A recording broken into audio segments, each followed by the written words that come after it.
C plus প্লাসের Bangla video টিউটোরিয়ালে আপনাদের সবাইকে স্বাগতম। আমি মোহাম্মদ শরীফ চৌধুরী।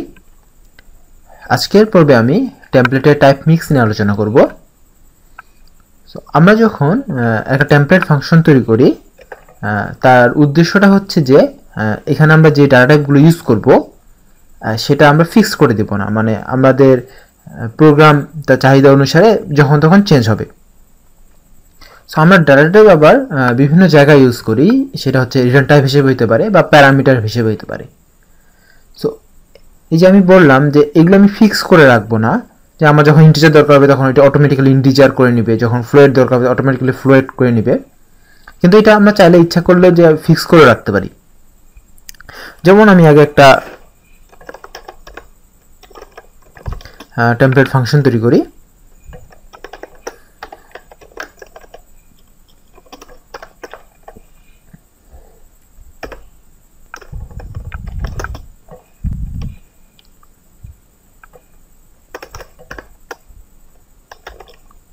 আচ্ছা, এখানে আমি একটা টেমপ্লেট ক্লাস তৈরি করছি। সো এইটা হচ্ছে নাম হচ্ছে প্রিন্ট, এবং আমরা এখানে রিটার্ন টাইপ হিসেবে একটা এই ক্লাসে এটাই দিয়েছি, এবং এখানে প্যারামিটার হিসেবে একটা নিবে।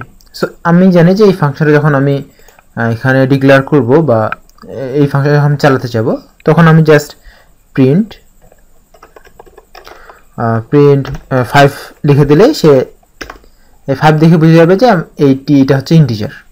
সো আমি যদি এটাকে রান করি, সো দেখো এখানে 5। আবার যদি আমি এখানে 5.5 দেই এবং রান করি, সেক্ষেত্রে 5.5। আবার আমরা এখানে চাইলে একটা স্ট্রিংও দিতে পারি।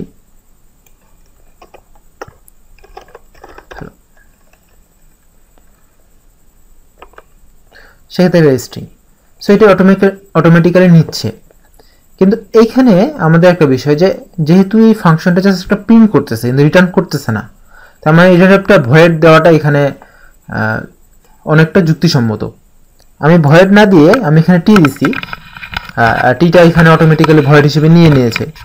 কিন্তু আমরা তো আসলে এখানে যদি ভয়েড দেই তাহলে সেক্ষেত্রে এটা যুক্তিসম্মত হচ্ছে। সো এইটা আসলে বোঝানোর একটাই উদ্দেশ্য, সেটা হলো যে আমরা ইচ্ছা করলে আমাদের নিজের পছন্দের মতো এটাকে ফিক্স করে দিতে পারি। কিন্তু যখন আমরা ফিক্স করে দিব তখন এটা কিন্তু আর চেঞ্জ হবে না। যেমন আমি এখানে যদি ইন্টিজার এ ফিক্সড করে দেই, তাহলে এখানে আমাকে অল টাইম একটা ইন্টিজার দিতে হবে, আমি কিন্তু অন্য কিছু দিতে পারবো না। সো ধন্যবাদ সবাইকে আমার সাথে থাকার জন্য। দেখা হবে পরের টিউটোরিয়ালে। ধন্যবাদ সবাইকে।